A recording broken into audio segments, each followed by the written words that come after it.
तर मित्रांनो, मागील पार्टमध्ये आपण समोस्याची चटणी कशी करतात ते पाहिले होते. आता आपण गोड चटणीकडे वळूया. यासाठी मी जो चिंचेचं भिजवून ठेवलेला कोळ काढला होता, त्यामध्ये आपण आता हे चवीसाठी गूळ टाकूया. त्यामध्ये थोडे तिखट,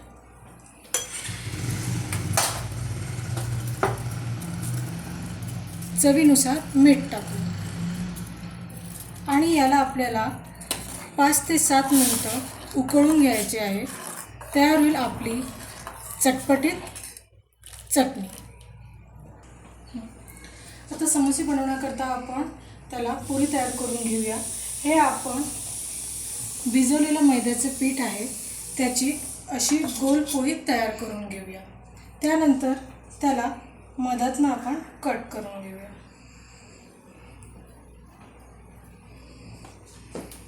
आपण ही पुरी तयार केली आहे, त्याला आपण समोस्याचा आकार देऊया.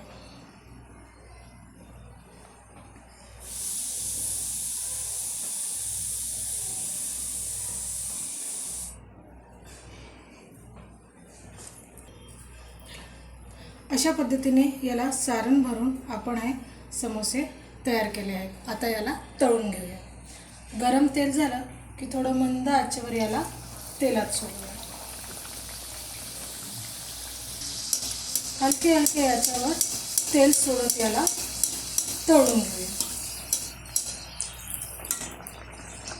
असा थोडंसं एका साईडनी ब्राऊन झाला की त्याला दुसऱ्या साईडनी परतून घेऊया. चला, आता आपला समोसा तयार आहे, तर आपण सर्व करूया. यामध्ये टाकणार आहोत आपण थोडं गोड दही,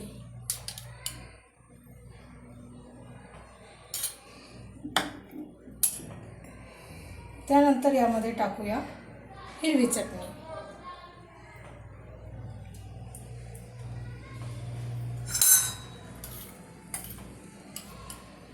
आपण तयार केलेली गोड चटणी